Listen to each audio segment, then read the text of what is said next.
সকলোকে অসমৰ এক্সাম চেনেলটোলৈ স্বাগতম জনাইছো।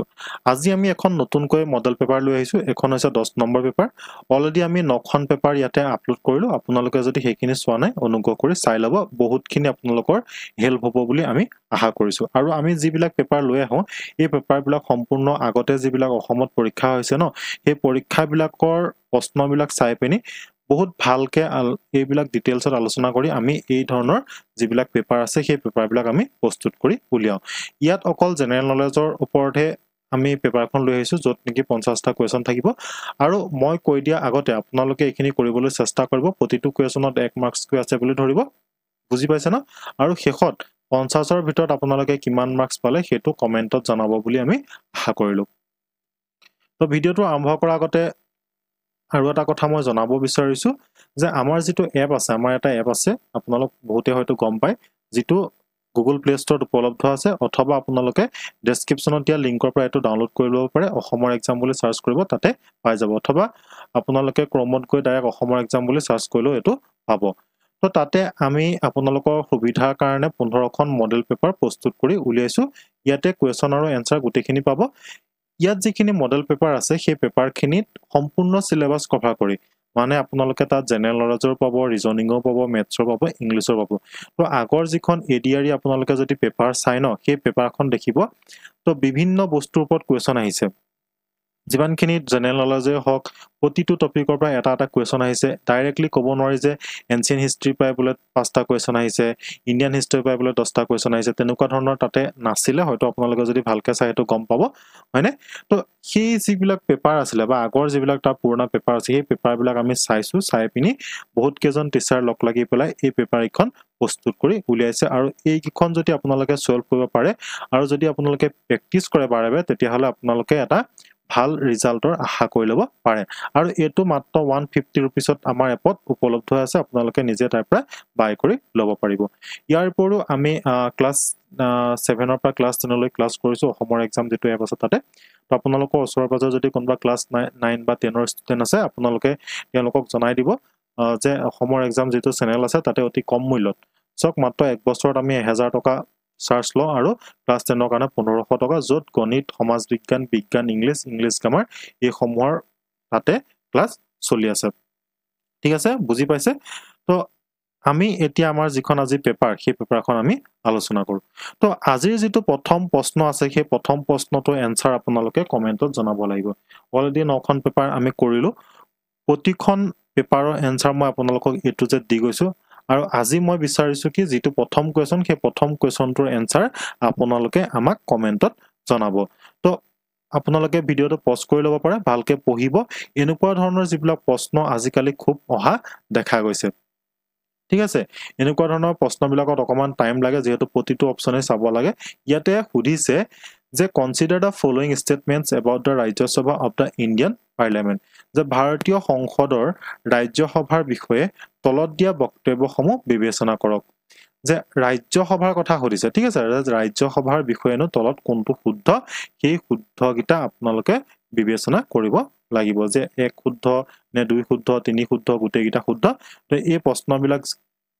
আপোনালোকে চাব লাগিব। গতিকে মই ইয়াৰ এনচাৰটো আপোনালোকৰ পৰা কমেণ্টত বিচাৰিম। কুৱেশ্যন নম্বৰ 2 চাওক, ইয়াতে এনচাৰটো ওলাই গৈছে। ঠিক আছে, যে ইয়াত সুধিছে যে who administers the oath of office for the president of India and the governor of a state respectively, যে কোনে প্ৰেচিডেণ্ট অফ ইণ্ডিয়া, ভাৰতৰ ৰাষ্ট্ৰপতি, আৰু যিজন এখন ৰাজ্যৰ গভৰ্ণৰ থাকে, সেই গভৰ্ণৰসকলৰ শপত গ্ৰহণ কোনে কৰে, ইয়াতে সুধিছে। যিহেতু এনচাৰটো ইয়াতে ওলাই গৈছে, ঠিক আছে, তো আপোনালোকে এইটো গমেই পাইছে। এনেকুৱা ধৰণৰ কুৱেশ্যনবিলাক চাব। যি পলিটিৰ ওপৰত আজিকালি কুৱেশ্যন আহে, নাই কমেও আপোনালোকে 3 পৰা 4টা কুৱেশ্যন আপোনালোকে পলিটিৰ কুৱেশ্যন আপোনালোকে পাব। এইখন যিহেতু মডেল পেপাৰ হয়, ইয়াতে কেনেকুৱা ধৰণৰ কুৱেশ্যন আহিব পাৰে সেই সম্বন্ধে আপোনালোকক দেখুওৱা যায়। এইটোৱে যে একজেক্টলি কুৱেশ্যন আহি যাব আমি সেইটো নকওঁ। কেতিয়াবা আপোনালোকৰ যদি লাক ভাল থাকে, এনেকুৱা কুৱেশ্যন ডাইৰেক্টলি পৰি যাব পাৰে। আৰু অলৰেডি বহুতকেইটা এক্সাম অসমত হৈ গ'ল, ৰিচেণ্টলি হৈ গ'ল। তাতে কিন্তু আমাৰ যিবিলাক আমি পেপাৰ প্ৰস্তুত কৰি লৈছোঁ, তাৰ পৰা কমন কুৱেশ্যন পৰিছে বুলি বহুতো ছাবস্ক্ৰাইবাৰে আমাক কমেণ্টত জনাইছে, আৰু আমি বহুত ভাল পাইছোঁ এইবিলাক চাই। ঠিক আছে, আৰু আমাৰ কনফিডেন্স লেভেলটো বাঢ়ি যায়, আমি যেহেতু অকলে এখন পেপাৰ প্ৰস্তুত কৰি নুলিয়াও বুজি পাইছে ন বহুত কেজন মিলি পেলাই এনেকুৱা এখন পেপাৰ প্ৰস্তুত কৰা হয় আৰু আজিকালি পেপাৰৰ যিবিলাক ট্ৰেন্ডিঙত থকা কোৱেশ্যন এইবিলাকেই হয় ঠিক আছে যে প্ৰশ্নটো অকমান দীঘল যেন লাগিব পাৰে কিন্তু বস্তুটো যেতিয়া আপোনালোকে জানে ন বুজি পায় তেতিয়া আপোনালোকৰ কাৰণে বহুত ইজি হৈ যায় যেটো সিম্পলি সুধিব পাৰে যে কি ভাৰতৰ ৰাষ্ট্ৰপতি আৰু এখন ৰাজ্যৰ গভৰ্ণৰ সকলৰ শপত গ্ৰহণ কোনে কৰে আৰু এটো আমি গম পাও হয় নহয় যে প্ৰেসিডেন্টৰ শপত গ্ৰহণ কোনে কৰে প্ৰেসিডেন্টৰ শপত গ্ৰহণ কৰে যিজন chief justice of supreme court থাকে তেখেতে সিজিআই হয় নহয় chief justice of India supreme কোৰ্টৰ আৰু গভৰ্ণৰ কোনে কৰে গভৰ্ণৰ কৰে chief justice of high court of the state এই state খনৰ chief justice জন হাই কোৰ্টৰ chief justice থাকে তেখেতে কি কৰে তেওঁলোকৰ শপত গ্ৰহণ কৰে question number 3 টো চক ইয়াতে হদিছে এটো বহুত ইম্পৰ্টেন্ট question যে find the correct chronology of the following CM of Assam যে অসমৰ যিসকল CM হৈছে অসমৰ যিসকল মুখ্যমন্ত্ৰী হৈছে সেই মুখ্যমন্ত্ৰী সকলৰ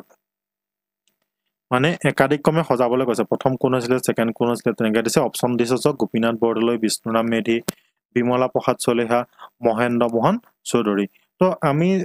এটা কথাটো গম পালো হয়নে যে গোপীনাথ বৰদলৈ প্ৰথম হয়নে তো অপচনৰ পৰা কেনেকৈ কৰিব লাগে হেতু আপোনালোকে জানে যে যেহেতু গোপীনাথ বৰদলৈ প্ৰথম হয় তাৰ আগত আমাৰ কোনো নাছিলে তো ইয়াত অপচন বিলাকৰ ভিতৰতো কোনো নাছিলে গোপীনাথ বৰদলৈ আগত হয় নহয় গতিকে আমি কি কৰো সি আৰু ডি ডাইৰেক্টলি আমি কাটি দিও বাকি এ আৰু বি ভিতৰতে কি হ'ব এনসাৰটো হ'ব হয়নে এতটো কম পালে তো প্ৰথমজন যদি গোপীনাথ বৰদলৈ হয় সেকেন্ড জন কোন হয় পৰীক্ষাত কিন্তু ডাইৰেক্ট কেতিয়াবা এনেকৈ আহে যে অসমৰ দ্বিতীয়জন মুখ্যমন্ত্ৰী কোন আছিল ডাইৰেক্ট কোৱেশ্চন আহিব ফৰ্থ গ্ৰেডত তেনেকৈ ডাইৰেক্ট কোৱেশ্চন আহি যাব পাৰে ঠিক আছে তো কেনেকুৱা ধৰণৰ কোৱেশ্চন আহিব কিমান টান আহিব কিমান ইজি আহিব এটো লয়তো আমি ক'ব নোৱাৰো হয় না আমাৰ কাম হৈছে আমি পঢ়া আৰু কেনেকৈ পঢ়িব লাগিব কি বস্তু পঢ়িব লাগিব হেতু বস্তু আমি আপোনালোকক দেখাই দিছো প্ৰথমজন হৈছে গোপীনাথ বৰদলৈ দ্বিতীয়জন হৈছে বিষ্ণুৰাম মেধি হেতু আমি জানো তো সক ইয়াতো 1 আৰু 2 আছে 1 আৰু 2 আছে এটো এখিলেকাটো গুটেকিটা শুদ্ধ জনিয়ে লাগিছে হয় নহয় তো 3 আৰু 4 আৰু 4 আৰু 3 মাজত আমাৰ কি হ'ব এতিয়া খেলিমেলি লাগিব হয়নে এইখিনতে খেলিমেলি হ'ব তো বিমলা প্ৰসাদ চলিহা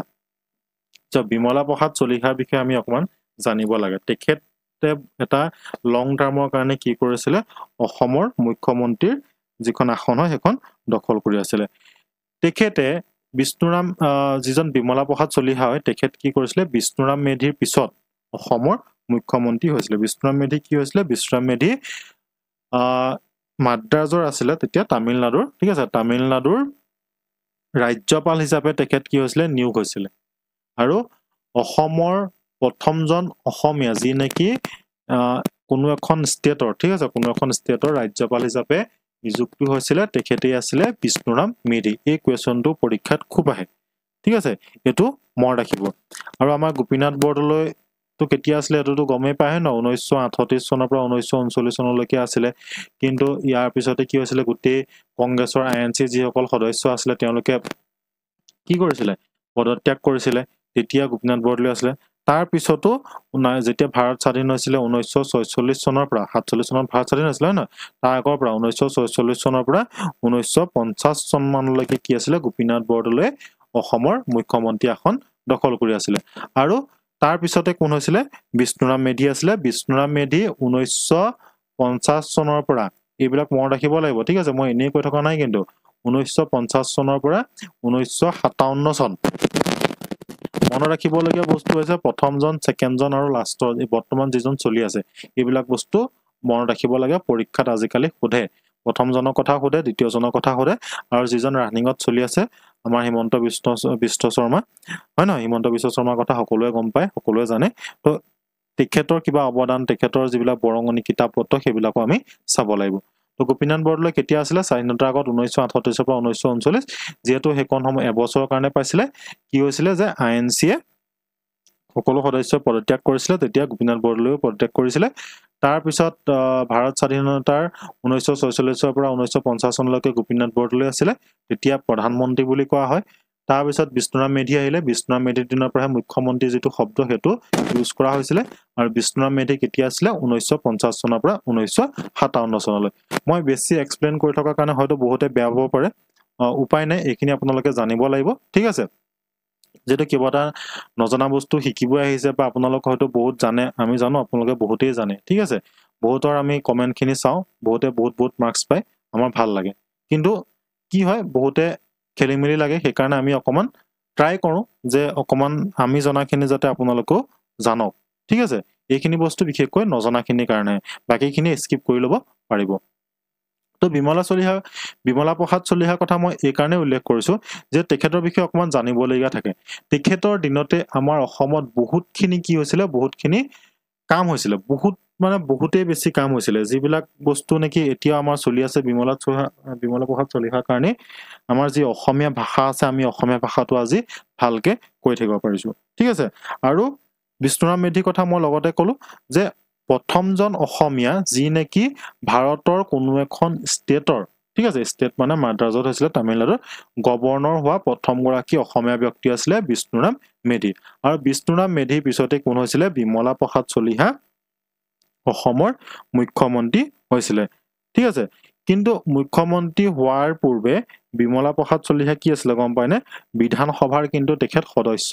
নাছিলে বিধানসভা লোকসভা ৰাজ্যসভা এইবিলাকটো বুজি পায় হয়নে মই ইমান ক'বলগীয়া নহয় তো বিমলা প্ৰসাদ চলিহা কিন্তু বিধানসভাৰ সদস্য নাছিলে ঠিক আছে তেখেত কি আছিল বা তেখেত আছিলে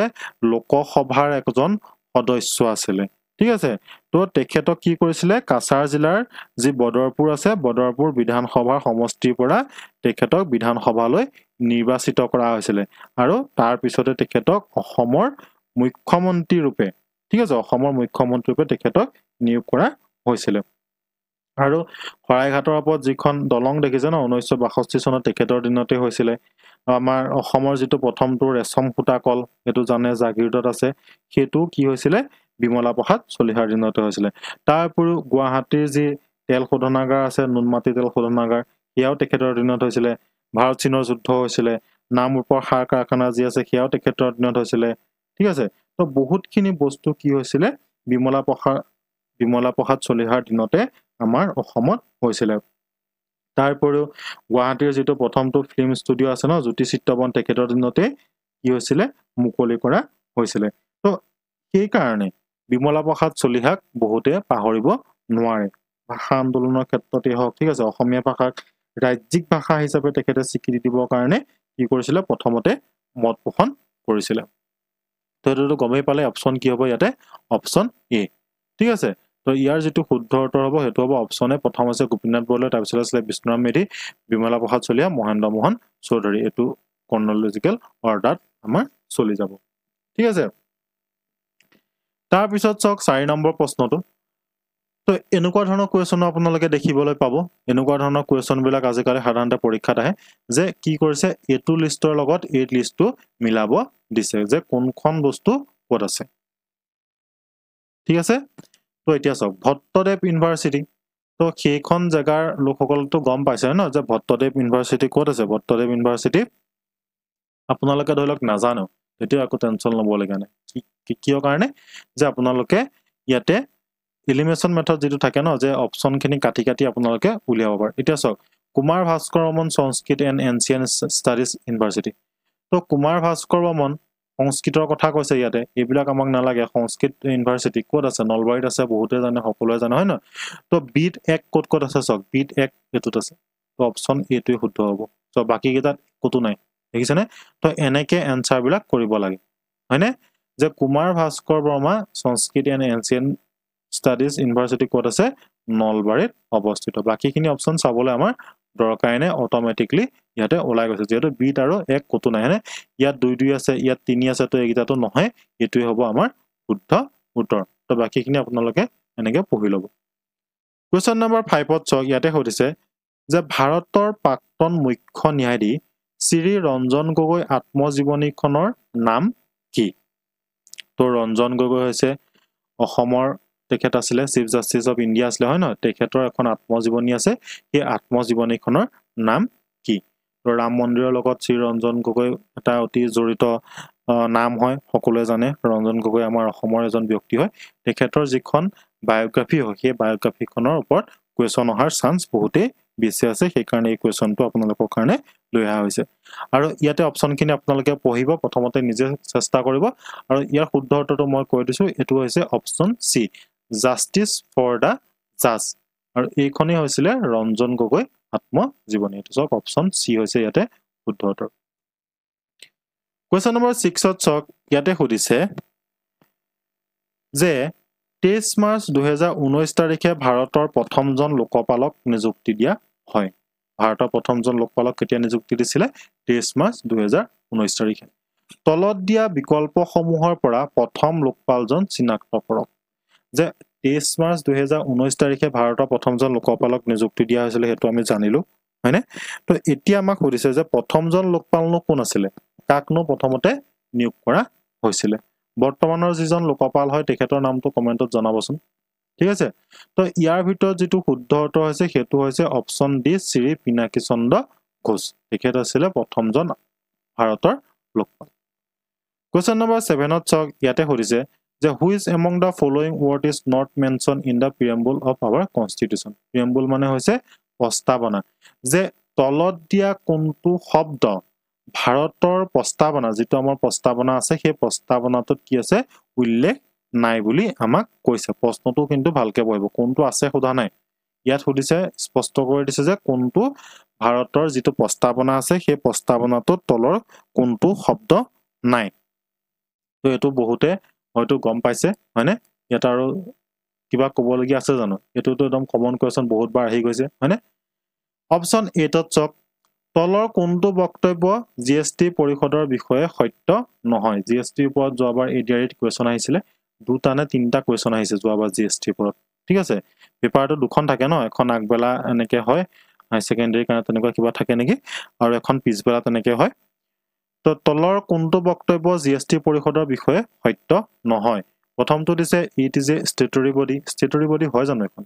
মোৰ মতেতো স্টেটুটৰী বডি এখন নহয় এখনটো এখন কনস্টিটিউশনাল বডি হয় মানে তো এনেকে প্ৰতিটো অপচন আপোনালোকে কাটিবলৈ চেষ্টা কৰিব কোনটো শুদ্ধ হ'ব ইয়াতে তাৰ পিছত কৈছে চক ইট ইজ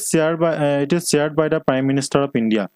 যিখন জিএসটি কাউন্সিলৰ যিখন মিটিং হয় সেইখন প্ৰাইম মিনিষ্টাৰে শেয়াৰ কৰে জানো প্ৰাইম মিনিষ্টাৰটো নকৰে ঠিক আছে এখন কোনে কৰে ফাইনান্স মিনিষ্টাৰটো কৰিব হয় না ফাইনান্স মিনিষ্টাৰে কৰে এখন তাৰ পিছত it decide the rates of taxes on goods and service aspects of items এটো ঠকচোন মই এতিয়া তাৰ পিছত কৈছে it was constructed by the finance minister of India GST পৰিষদ কি ফাইনান্স মিনিষ্টাৰ কনস্ট্ৰাক্ট কৰিব পাৰে নেকি নোৱাৰে হয় না ৰাষ্ট্ৰপতিটো থাকিবই লাগিব এতে তো ইয়াৰ ভিতৰত আমাৰ এটো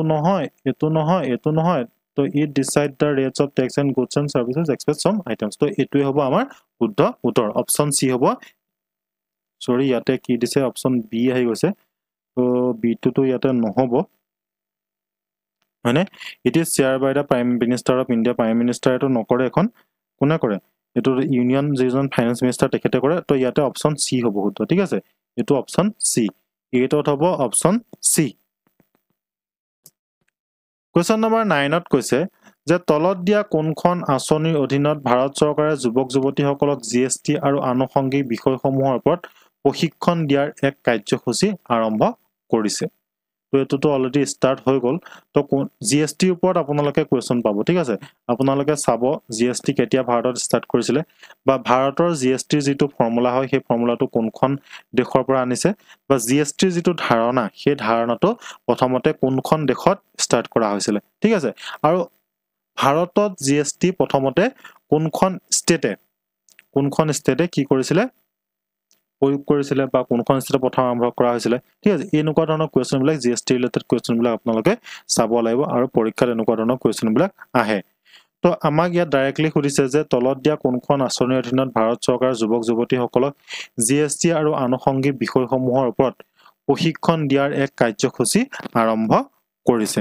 কিহৰ কাৰণে কৰিছে বা কোনটো স্কিমত কৰিছে তো এটো হ'ব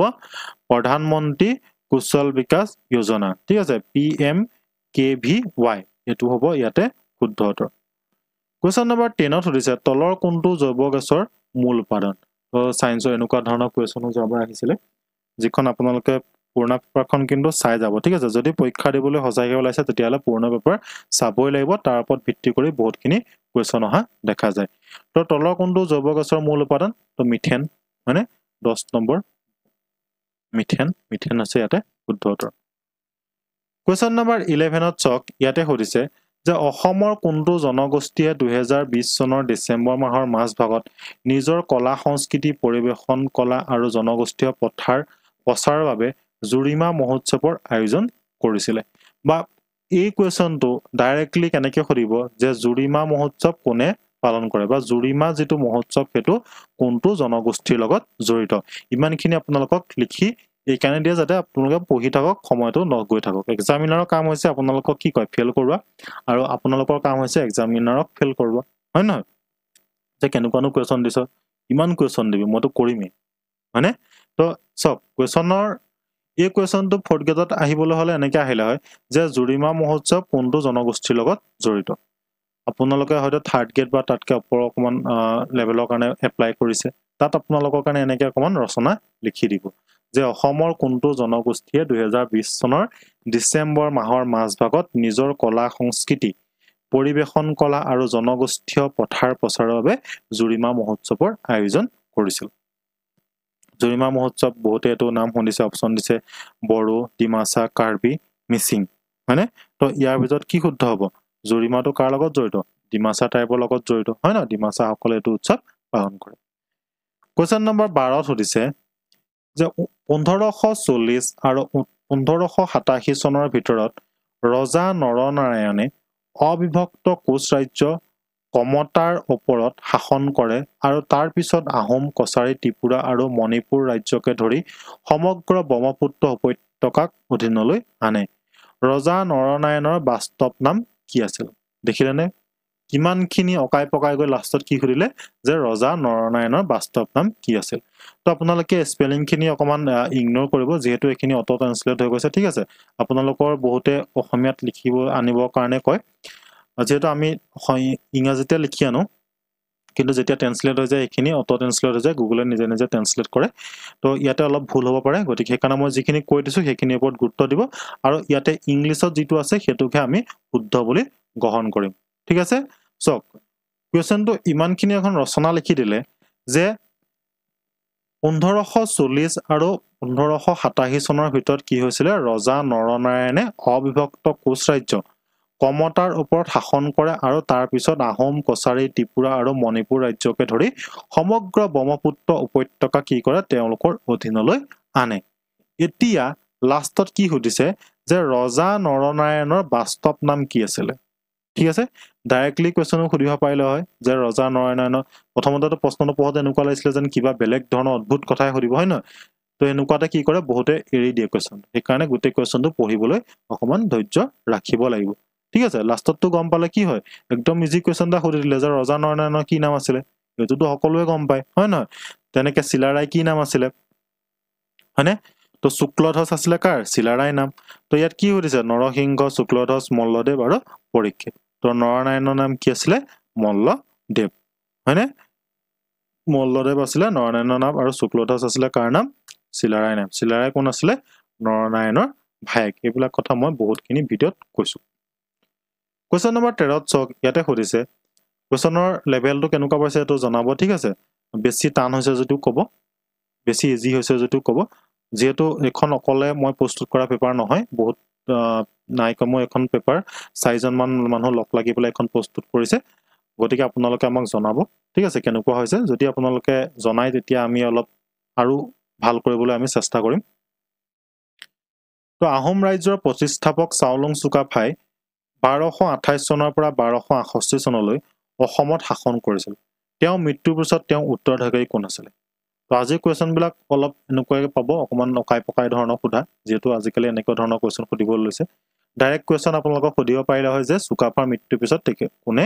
ৰাজসিংহাসন অধিকাৰ কৰিছিল হয়নে কিন্তু ইয়াত কি সুধিছে চক আহোম ৰাজ্যৰ প্ৰতিষ্ঠাপক চাওলুং চুকাফাই 1228 পৰা 1268 চনলৈ অসমত শাসন কৰিছিল তেওঁ মৃত্যুৰ পিছত তেওঁ উত্তৰাধিকাৰী কোন আছিল দেখিছে অকমান কি কৰিছে অকাই পকাই কথাটো সুধিছে সুতেওফা সুবিনফা সুখাংফা সুতুফা তো চুকাফাৰ পিছত কোন আছিল চুকাফাৰ পিছত আছিল সুতেওফা কি কৰিছিল তেখেতৰ পিছত সিংহাসন দখল কৰিছিল কোৱেশ্যন নম্বৰ 14 চক ইয়াতে সুধিছে যে ব্ৰিটিছৰ বিৰুদ্ধে যুদ্ধ দিয়া প্ৰথম অসমীয়া কোন এটো এতিয়ালৈকে নাই কম হাজাৰ বাৰ যিমান বাৰ অসমৰ পৰীক্ষা পাতিছে তাতে এই কোৱেশ্যনটো আহে কুশল কোঁৱৰ পিয়লি ফুকন মণিৰাম দেৱান গোমধৰ কোঁৱৰ আৰু ইয়াৰ শুদ্ধ উত্তৰটো কি হৈছে অপশ্যন ডি গোমধৰ কোঁৱৰ হৈছে ইয়াতে শুদ্ধ উত্তৰ কুৱেশ্যন নম্বৰ 15 সুধিছে যে 1964 চনত অসমৰ পৰা প্ৰথম অৰ্জুন বঁটা বিজয়ী ভোগেশ্বৰ বৰুৱা হয় নহয় অভিৰুচি ক্ৰীড়া দিৱস পালন কৰা হয় 1987 চনত ইণ্ডিয়ান স্পৰ্টছৰ এই আকৰ্ষণীয় বঁটা লাভ কৰা দ্বিতীয়জন অসমীয়া কোন আছিল দেখিছে পৰীক্ষাত মই কৈছো ন ফাৰ্ষ্টজন চাব ছেকেণ্ডজন চাব বৰ্তমান যিজন চলি আছে ঠিক আছে বৰ্তমান যিজন আছে সেইজনৰ বিষয়ে আপোনালোকে চাব লাগিব যে ইয়াত কলে প্ৰথম অৰ্জুন বঁটা পাইছিলে ভোগেশ্বৰ বৰুৱাই ছেকেণ্ড অৰ্জুন বঁটা কোনে পাইছিলে হেতুকে আমাক ইয়াতে সুধিছে ঠিক আছে তো এগৰাকী মহিলা আছিলে হয় নহয় তো শুদ্ধ উত্তৰটো কোন হ'ব মনালিসা বৰুৱা মেহতা এটো কোৱেশ্যন হয়তো মই আগতে আপোনালোকক শিকাইছো বা কৈছো ঠিক আছে আপোনালোকে জানে এটো মনালিসা বৰুৱা মেহতাই কি কৰিছিলে ছেকেণ্ডটো অৰ্জুন বঁটা পাইছিলে অসমৰ পৰা কোৱেশ্যন নম্বৰ 16 সুধিছে যে বিখ্যাত কিতাপ ইণ্ডিকা কোনে লিখিছিলে আলেকজাণ্ডাৰ কানিংহাম ফাহিন হয়তো ঠিক আছে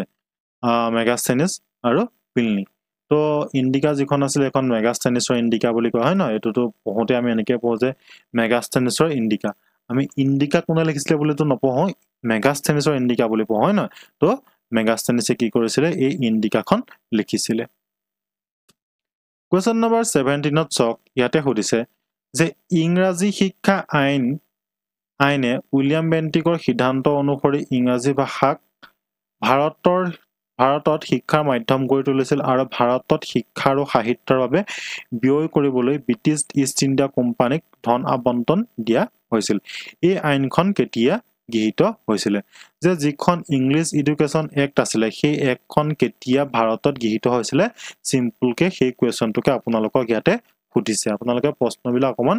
দকে পঢ়িব ঠিক আছে বহুত ইজি থাকে জাস্ট দেখাত অকমান টান লাগিছে হয় ন যে প্ৰথমতে কি এইবিলাক হিষ্ট্ৰী লিখি দিয়ে লাষ্টৰ ফালে চাবগে যে আপুনি জনা কথা এটাই আপোনালোকক সুধি দিয়ে হয়নে তো 1835 1838 1840 1842 তো 1835 চনতে কি হৈছিলে যে যিখন ইংলিছ এডুকেশ্যন এক্ট আছিলে সেই এক্টখন কি কৰিছিলে গৃহীত কৰা হৈছিল কোৱেশ্যন নম্বৰ 18 চক ইয়াতে সুধিছে যে ভাৰত আৰু পাকিস্তানৰ মাজত সীমা নিৰ্ধাৰণ 1947 চনৰ 17 আগষ্টৰ পৰা বলবৎ হয় কোন ৰেখাই এই দুখন দেশক বিভাজিত কৰে অকমান আপোনালোকক ডিটেইলছত দি দিছে যে ভাৰত আৰু পাকিস্তানৰ মাজত যে সীমা আছিল সেই সীমা নিৰ্ধাৰণ কেতিয়া হৈছিল 1947 চনৰ 17 আগষ্টৰ পৰা হৈছিল তো এতিয়া আমাক সুধিছে যে কোনডাল ৰেখাইনো এই দুখন দেশক কি কৰিছে বিভাজিত কৰিছে কোনডাল ৰেখাই কৰিছে তো ইয়াৰ ওপৰতো মই বহুতখিনি কোৱেশ্যন কৰিছো হয় নহয়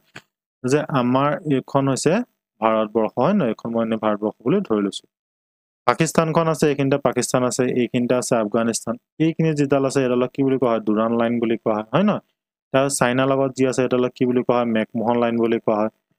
গিলবাৰ্ট লাইনটো আপোনালোকে মোক কমেণ্টত জনাবচোন এটো কিহক কোৱা হয় গিলবাৰ্ট লাইন বুলি এটা লাইন আছে এটো কি কোনখন দুখন কাউন্ট্ৰীৰ মাজত আছে এটো ক'বচোন গিলবাৰ্ট লাইনটো ঠিক আছে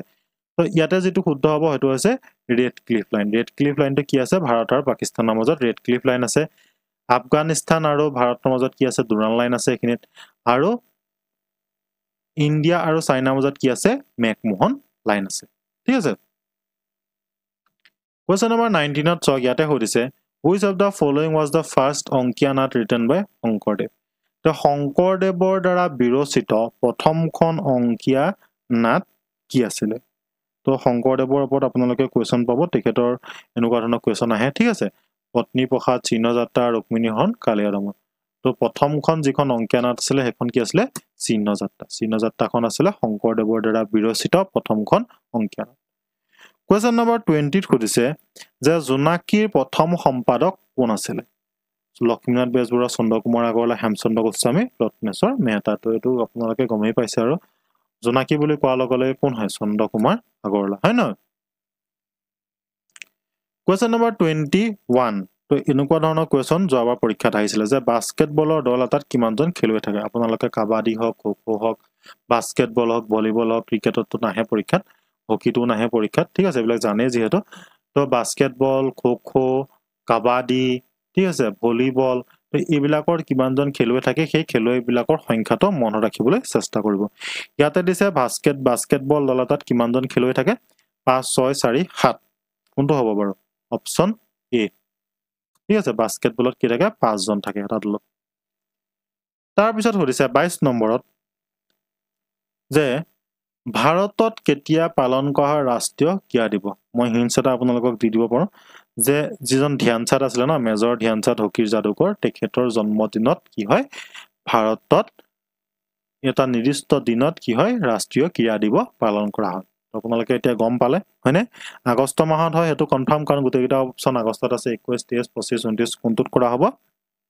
29 তাৰিখে আগষ্ট 29 তাৰিখে এটো দিন কি হয় মেজৰ ধ্যানচাঁদৰ এটো বাৰ্থডে হয় তেখেতৰ স্মৃতিত তেখেতৰ সোঁৱৰণিত কি হয় এটো ৰাষ্ট্ৰীয় ক্ৰীড়া দিৱস পালন কৰা হয়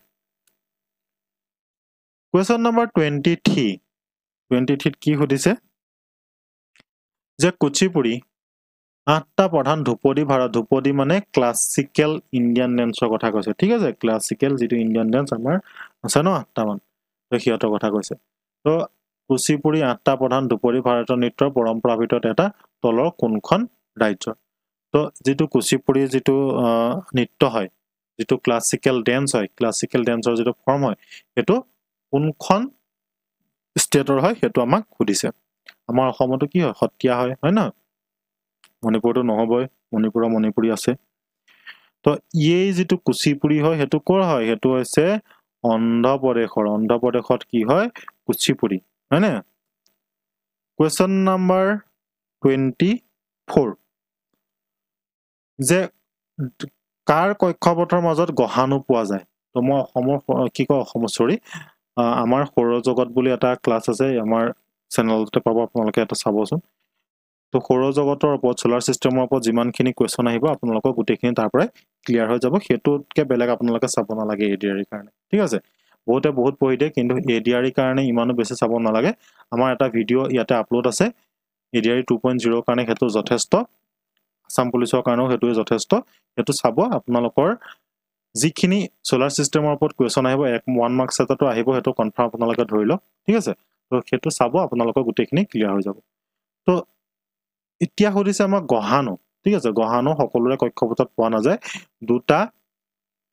গ্ৰহৰ মাজত এই গহাণুটো পোৱা যায় কক্ষপথৰ মাজত পোৱা যায় এটো কাৰ মাজত পোৱা যায় হেতু সুধিছে তো এটো মনত ৰাখিব এটো মাৰ্চ আৰু জুপিটাৰ ঠিক আছে মাৰ্চ আৰু জুপিটাৰ মাজত কি হয় গহাণু পোৱা যায় এষ্ট্ৰইড বিলাক ক'ত পোৱা যায় মাৰ্চ আৰু জুপিটাৰ মাজত এটো মনত ৰাখিব বহুত কমন কোৱেশ্চন কোৱেশ্চন নম্বৰ 25 ত সুধিছে এটো অলপ ইজি কোৱেশ্চন হয় নহয়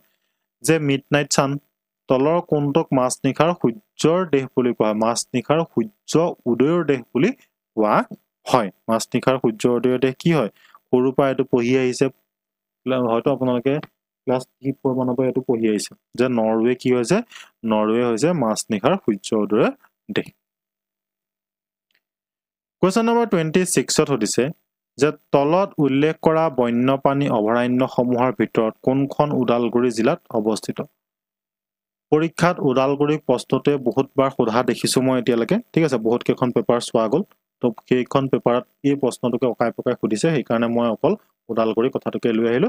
আপোনালোকে ওয়াইল্ড লাইফ সেঞ্চুৰী অসমতো ইমান বেছি নাই ঠিক আছে 18 19 খন মান আছে আপোনালোকে সেইখন ক'ত আছে মনত ৰাখিব তো ইয়াত যেটো ওদালগুৰিত আছে হেখন হৈছে কি ওদালগুৰিত বৰনদীখন আছে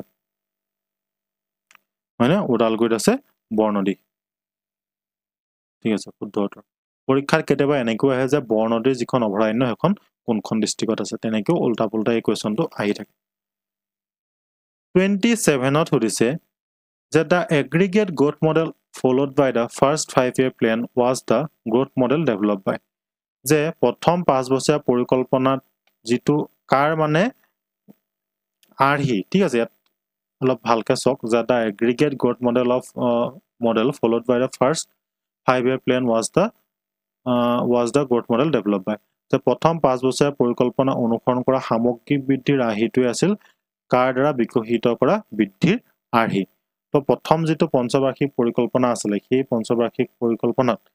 তলত দিয়া অপচনসমূহৰ ভিতৰত কাৰ আৰ্হিটো কি হৈছিল ফলো কৰা হৈছিল বুলি আমাক সুধিছে তো এটো সকলোৱে জানে যে হেৰড ডমাৰৰ যেটো মডেল আছিল সেই মডেলটো প্ৰথম পঞ্চবাৰ্ষিক পৰিকল্পনাত অনুসৰণ কৰা হৈছিল আৰু পঞ্চবাৰ্ষিক পৰিকল্পনাৰ পৰা আপোনালোকৰ এটা প্ৰশ্ন কনফাৰ্ম থাকিব ইকনমিক্সৰ ইকনমিক্সৰ ওপৰত যেহেতু কোৱেশ্চন আহিব ঠিক আছে তো এনেকুৱা পঞ্চবাৰ্ষিক পৰিকল্পনা যেহেতু এতিয়া নাই আপোনালোকে নীতি আয়োগৰ ওপৰত চাব পাৰে পঞ্চবাৰ্ষিক পৰিকল্পনাৰ ওপৰত চাব পাৰে তো ইয়াৰ ওপৰত আপোনালোকে এটা কোৱেশ্চন ধৰি ল'ব পাৰে কোৱেশ্চন নম্বৰ 28 ত চক ইয়াতে সুধিছে যে ভাৰতীয় স্বাধীনতা সংগ্ৰামৰ সময়ত লাহোৰ ষড়যন্ত্ৰ গোচৰত তলৰ কাৰ বিৰুদ্ধে ৰুজু হৈছিল এই কোৱেশ্চনটো বহুতে ভুল আনসাৰ দিব তো মই জানো সেই কাৰণে এইটো কোৱেশ্চন লৈ অহা হৈছে যে যেটো লাহোৰ কনস্পিৰেচি হৈছিল এই লাহোৰ কনস্পিৰেচি কাৰ বিৰুদ্ধে ৰুজু কৰা হৈছিল এটো সুধিছে ইয়াৰ ভিতৰত বহুতে এই লালা লাজপত ৰায় টিক কৰিব কিন্তু এটো হ'ব ভুল উত্তৰ ঠিক আছে ইয়াতে যেটো শুদ্ধ উত্তৰ হ'ব এটো কোনোবা গম পায় নে বিষ্ণু গণেশ পিংগলেৰ বিৰুদ্ধে কি হৈছিল এটো ৰুজু কৰা হৈছিল এটো মন ৰাখিব এটো পৰীক্ষাত আহে কোৱেশ্চন নম্বৰ 29 ত সুধিছে যে 1930 চনত মহাত্মা গান্ধীয়ে আইন অমান্য আন্দোলন কৰ পৰা আৰম্ভ কৰিছিল যেটো সিভিল ডিসঅবিডিয়েন্স মুভমেন্ট আছিল মহাত্মা গান্ধীৰ 1930 চনত কৰিছিল তেখেতে এটো কৰ পৰা কৰিছিল সবৰমতিৰ পৰা দাণ্ডি হয় নহয় তেতিয়া কি আছিল লোন সত্যাগ্ৰহ আছিল তো ইয়াৰ অপচন সমূহৰ ভিতৰত শুদ্ধ উত্তৰ কি হ'ব সবৰমতিৰ পৰা তেখেতে কি কৰিছিল আইন অমান্য আন্দোলনৰ আৰম্ভ কৰিছিল তো আমাৰ এপটো আপোনালোকে ডাউনলোড কৰি ল'ব ঠিক আছে এটো গুগল প্লে ষ্টৰত উপলব্ধ আছে এনেকুৱা ধৰণৰ ইয়াতকৈ বহুত ভাল কোৱেশ্চন আপোনালোকে দেখিবলৈ পাব ঠিক আছে 15খন পেপাৰ পাব মই আপোনালোকক কৈ দিছো 15খন পেপাৰত প্ৰতিখন পেপাৰত 100টাকৈ কোৱেশ্চন আছে টোটাল 1500টা কোৱেশ্চন পাব ম্যাথছৰ হক ৰিজনিংৰ হক ইংলিছৰ হক ঠিক আছে জেনাৰেল নলেজৰ হক গোটেইখিনি বস্তু সামৰি পেলাই এখন পেপাৰ প্ৰস্তুত কৰা হৈছে আপোনালোকে লৈ ল'ব আপোনালোকে এটা ভাল ৰিজাল্ট কৰিব বুলি আমি আশা কৰিছো কাৰণ বহুত বেছি সেইখন পেপাৰ অধ্যয়ন কৰি প্ৰিপেয়াৰ কৰা হৈছে কোৱেশ্চন নম্বৰ 30 চক ইয়াতে হৈছে প্ৰথমটো লোকপিয়ল কাৰ দিনত কৰা হয় এই কোৱেশ্চনটো এপিএসসি লেভেলতো আহে ঠিক আছে যে কোনজন গভৰ্ণৰ জেনেৰেলৰ দিনত বা কোনজন ব্যক্তিৰ দিনত কি হৈছিল প্ৰথমটো লোকপিয়ল আৰম্ভ কৰা হৈছিল ঠিক আছে তো আমি ইয়াত যদি খুদে ডাইৰেক্ট অকল কোনো অপচন নিদিয়ে ঠিক আছে ডাইৰেক্ট যদি খুদে যে মই একানে কৈ আছো চক এই প্ৰশ্নটোত অকমান খেলিমেলি আছে ঠিক আছে যে ফাৰ্স্ট সেন্সাস আমাক ইয়াত কোনো উল্লেখ কৰি দিয়া নাই যে অফিচিয়েলি হক নে বেলেগ কিবা প্ৰাইভেটই হক নে কোনবা সংস্থাই কৰিব দিছিল কাৰবা অৰ্ডাৰ পাই পিনে কৰিছিল তেনেকুৱা আমাক কোনো বস্তু ইয়াতে উল্লেখ কৰি দিয়া নাই ডাইৰেক্টলি খুদিছে যে ফাৰ্স্ট সেন্সাস কেতিয়া কণ্ডাক্ট কৰা হৈছিল তো তেনে ক্ষেত্ৰত আমি দিব লাগিব শুদ্ধ উত্তৰ লৰ্ড মায়ো ঠিক আছে লৰ্ড মায়ো দিনত কি হৈছিল প্ৰথম সেন্সাস কৰা হৈছিল মই ইয়াতে একানে ডিটেইলছত লিখি দিছো চক তো 1872 চনত কি কৰিছিল the first census was done in India under the rule of Lord Mayo ঠিক আছে লৰ্ড মায়ো দিনত প্ৰথম সেন্সাস কৰিছিল কিন্তু যদি আপোনালোকক সোধে যে the first official census in India কেতিয়া কৰা হৈছিল দা ফাৰ্স্ট অফিচিয়েল সেন্সাস তেতিয়া কিন্তু আমি লৰ্ড ৰিপনৰ কথা ক'ব লাগিব ইয়াত মই অপচনৰ ৰিপনটো দিবলৈ থাকি গল ঠিক আছে তো লৰ্ড ৰিপনৰ কথা যদি দিয়া হয় বহুতে হয়তো ৰিপনটো টিক কৰিলে হয় যেহেতু চক আমাক ইয়াত কোনো নিৰ্দিষ্টকে উল্লেখ কৰি দিয়া ডাইৰেক্টলি খুদিছে যে ফাৰ্স্ট সেন্সাস কেতিয়া হৈছিল হয়নে তো তেনে ক্ষেত্ৰত আমি লৰ্ড মায়ৰ কথা ক'ব লাগিব আৰু যদি খুদে যে ফাৰ্স্ট অফিচিয়েল সেন্সাস কেতিয়া হৈছিল 1881 চনত হৈছিল 1881 ত আৰু হেতু হৈছিল লৰ্ড ৰিপনৰ দিনত আৰু এই যেটো সেন্সাস আছিল হেতু আছিল ফাৰ্স্ট সিনক্ৰনাইজ সেন্সাস ঠিক আছে প্ৰথমটো সিনক্ৰনাইজ সেন্সাস কেতিয়া হৈছিল 1881 চনত কাৰ দিনত হৈছিল লৰ্ড ৰিপনৰ দিনত মনত ৰাখিব Question number 31 ত কি হৈছে যে তলৰ সকলৰ ভিতৰত কোনজন ৰামায়ণৰ প্ৰথম অসমীয়া অনুবাদক যে কোনে যিখন ৰামায়ণ আছিল বাল্মীকি ৰামায়ণখন প্ৰথমতে অসমীয়ালৈ অনুবাদ কৰিছিল তো মই অপচনখিনি কৈ নাজানো ঠিক আছে নহলে বহুত ভিডিওটো দীঘল হৈ যাব আপোনালোকে আমনি পায় তো ডাইৰেক্ট মই ইয়াতে আনসাৰটো কৈ যাম আপোনালোকক অকমান সময় দিছো 5 সেকেন্ড মান আপোনালোকে এটো নিজে প্ৰথমতে কৰি ল'ব ঠিক আছে তো প্ৰথমটো শুদ্ধ ইয়াতে শুদ্ধ উত্তৰ হ'ব কোন মাধৱ কন্দলে কি কৰিছিল ৰামায়ণখন প্ৰথমতে অসমীয়ালৈ অনুবাদ কৰিছিল Question number 32 চক ইয়াতে সুধিছে যে তলৰ কোনটো ব্ৰহ্মপুত্ৰ নদীৰ উপনৈ নহয় তো আমাৰ ৰিভাৰ সিস্টেমৰ ওপৰত ক্লাছ আছে আপোনালোকে চাব এইখিনি বস্তু ক্লিয়াৰ হৈ যাব তিস্তা চিয়াং টনস মানস তো ব্ৰহ্মপুত্ৰ নদীৰ সোঁফালৰ হওক বাওঁফালৰ হওক আমাক উল্লেখ কৰি দিয়া নাই আমাক ডাইৰেক্টলি সুধিছে যে কোনখন ব্ৰহ্মপুত্ৰ নদীৰ উপনৈ নহয় তিস্তা হয় চিয়াং হয় মানস হয় টনসখন নহয় টনসখন কাৰ হয় যমুনা শুনিছে ন যমুনাৰ উপনৈ হয় ইয়াত লিখিছে চাওক it is the largest tributary of the Yamuna river টনখন হৈছে কাৰ যমুনা যিখন নদী আছে সেই যমুনাৰ এটা সবতকে ডাঙৰ ট্ৰিবিউটাৰী ঠিক আছে কোৱেশ্চন নম্বৰ 33 চাওক ইয়াতে কি সুধিছে যে হিন্দুস্তান সোশ্যালিষ্ট ৰিপাব্লিক এছ'চিয়েশ্যন কোনে গঠন কৰিছিল এটো বহুত বেছি ইম্পৰ্টেন্ট কোৱেশ্চন হয় ঠিক আছে তো হিন্দুস্তান সোশ্যালিষ্ট ৰিপাব্লিক যেটো এছ'চিয়েশ্যন আছিল হেতু কোনে গঠন কৰিছিল ভগত সিংহে হেতু গঠন কৰিছিল কোৱেশ্চন নম্বৰ 34 চাওক ইয়াতে সুধিছে যে সমুদ্ৰগুপ্ত দৰবাৰৰ কবি কোন আছিল সমুদ্ৰগুপ্তৰ ওপৰত আপোনালোকে এটা কোৱেশ্চন পাব যেটো সমুদ্ৰগুপ্তৰ ওপৰত আমি বহুত কেইখন পেপাৰ সমুদ্ৰগুপ্তৰ ওপৰত কোৱেশ্চন দেখিছো বানভট্ট হৰিসেন তো ইয়াৰ ভিতৰত শুদ্ধ উত্তৰটো হ'ব হৰিসেন ঠিক আছে হৰিসেনই আছিল সমুদ্ৰগুপ্তৰ ৰাজসভাৰ কবি এটা এটা লিখা আছে যে এটো পঢ়ি লব 33টা তেখেতে যেটো আমাৰ পয়াক বুলি কয় ঠিক আছে এবিলাক তেখেতে বনাইছিলে জিলাক এলাহাবাদ পিলাৰ ইনস্পেকশন ঠিক আছে এইবিলাক তেখেতৰ দিনতে হৈছিল হৰিসেনৰ বনাইছিলে মানে লিখিছিলে তেখেতে কোৱেশ্চন নম্বৰ 35 ত চক যে তলৰ কোনটো ইউনেস্কোৰ প্ৰাকৃতিক বিশ্ব ঐতিহ্য ক্ষেত্ৰ তলৰ অপচন দিছে Kaziranga national park Sundarban national park both of them দিছে only a দিছে যে কোনটো প্ৰাকৃতিক আৰ্টিফিশিয়াল নহয় ঠিক আছে যে ইউনেস্কোৰ ওয়াৰ্ল্ড হেৰিটেজ সাইট কোনটো আমাক সুধিছে অপচন দিছে কাজিৰঙা সুন্দৰবন তো কাজিৰঙাখনো নেশ্যনেল কি হয় প্ৰাকৃতিক হয় নেচাৰেল হয় আৰু সুন্দৰবনখনো নেচাৰেল হয় গতিকে ইয়াতে option C both of them হ'ব কি শুদ্ধ উত্তৰ বুজি পাইছে ন কোৱেশ্চন নম্বৰ 36 ত সুধিছে যে ইউএ ৰ মুদ্ৰা কি হয় ইউএই মুদ্ৰা কি হয় আমাক ইয়াতে সুধিছে যে যিবিলাক কাৰেন্সি হয় বা ৰাজধানী হয় সেইবিলাকৰ নামটো কিন্তু মনত ৰাখিব লাগিব সেইবিলাকৰ ওপৰত কিন্তু কোৱেশ্চন আহাৰ চান্স 100% প্ৰতি যোৱাবাৰ আপোনালোকে ৰাজধানীৰ ওপৰত নাইকমেও 3টা মান কোৱেশ্চন পাব দুইখন পেপাৰ যদি চাই 3টা মান কোৱেশ্চন পাব ৰাজধানীৰ নাম সুধিছে তো ৰুপিয়াটো কি হয় ইন্দোনেছিয়া হয় হেতুটো গম পায় নালট্ৰাম কি হয় নালট্ৰামটো ভুটানৰ হয় আমাৰ ওচৰে হয় ন ঘৰৰ ওচৰে এইবিলাক ৰিয়ালটো কো হয় ৰিয়ালটো ইৰানৰ হয় ইৰানতো ব্যৱহাৰ কৰে তাৰ পিছত ওমেনতো ব্যৱহাৰ কৰে তাৰ পিছত আপোনালোকৰ ইয়েমেনতো ৰিয়ালটো ব্যৱহাৰ কৰে থাকি গল কি দিৰহামটো কৰিছে ইউএই তো এই যিবিলাক কাৰেন্সি হয় কাৰেন্সি নামবিলাক মনত ৰাখিব লাগিব ঠিক আছে 37 ত সুধিছে যে কাক ধপাত নিয়ন্ত্ৰণৰ ব্ৰেণ্ড এম্বেছাডৰ হিচাপে নিযুক্তি দিয়া হয় এটো একদম কি হয় কাৰেন্ট এফেয়াৰ্ছৰ এটা কোৱেশ্চন হয় নতুনকে দিছে ইনানে দিছে যে ধপাত নিয়ন্ত্ৰণৰ টবেকো কন্ট্ৰোলৰ কাক ব্ৰেণ্ড এম্বেছাডৰ হিচাপে নিযুক্তি দিয়া হৈছিল ইয়াতে শুদ্ধ উত্তৰ হ'ব পিভি সিন্ধু কি হৈছে টবেকো কন্ট্ৰোল বৰ্ডৰ এম্বেছাডৰ হিচাপে তেখেতক নিয়োগ কৰা হৈছে কোৱেশ্চন নম্বৰ 38 তো এনেকুৱা ধৰণৰ কোৱেশ্চনো যোৱাবাৰ আহিছিল এডিআৰিত যে এয়াৰপোৰ্ট ৰিলেটেড কোৱেশ্চন আহিছিল তো ইয়াতে অকমান লিখি দিছে জাস্ট দামদাম এয়াৰপোৰ্ট দামদাম হওক ডুমডুম হওক ঠিক আছে যি হয় আৰু তো airport which is now known as Netaji Subhas Chandra Bose international airport যে যেটো ডুমডুম এয়াৰপোৰ্ট আছিল হেতু বৰ্তমান নেতাজী সুভাষ চন্দ্ৰ বস ইন্টাৰনেশ্যনেল এয়াৰপোৰ্ট নামে জনা যায় এই যেটো নেতাজী সুভাষ চন্দ্ৰ বস ইন্টাৰনেশ্যনেল এয়াৰপোৰ্ট হেতু কোট অৱস্থিত হেতুকে আমাক সুধিছে নিউ দিল্লী কলকাতা লাডাখ ৰাজস্থান তো অপচন খিনিৰ ভিতৰত শুদ্ধ উত্তৰটো কি হ'ব বাৰু লাডাখটো নহয় হয় নহয় তো ইয়াতে শুদ্ধ উত্তৰ হ'ব লাগে ৰাজস্থান ঠিক আছে সৰি এটো ভুল হৈছে ৰাজস্থান নহয় কলকাতা সৰি ঠিক আছে নেতাজী সুভাষ চন্দ্ৰ বসু যেটো এয়াৰপোৰ্ট আছে এটো কলকাতাত অৱস্থিত নেতাজী সুভাষ চন্দ্ৰ বস ইন্টাৰনেশ্যনেল এয়াৰপোৰ্টটো ক'ত অৱস্থিত কলকাতাত অৱস্থিত ঠিক আছে কোৱেশ্চন নম্বৰ 39 তো চিত্তগড় দুৰ্গ ক'ত অৱস্থিত চিত্তগড় যেটো ফৰ্ট যোৱাবাৰ তেনেকুৱা ধৰণৰ কোৱেশ্চন আহিছে ফৰ্ট ৰিলেটেড কোৱেশ্চন আহিছে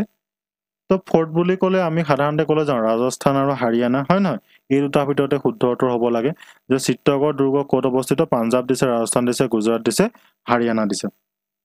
তো এনেকুৱা ফৰ্ট বুলি ক'লে যদি আপোনালোকে একো নাজানে ৰাজস্থান আৰু হাৰিয়ানা দুটা ভিতৰত এটা টিক কৰি আহিব যদি ইয়াতে শুদ্ধ উত্তৰটো হ'ব কি ৰাজস্থানৰ চিত্তগড়টো ৰাজস্থানত আছে বহুত এটা ফেমাস ফৰ্ট হয় Question number 40 চক ইয়াতে কি সুধিছে অলিম্পিক পতাকাত বিভিন্ন ৰঙৰ 5টা আঙঠি আছে আৰু 5টা আঙঠিয়ে কি কৰিছে 5খন বসতি প্ৰধান মহাদেশৰ সংযোগক প্ৰতিনিধিত্ব কৰে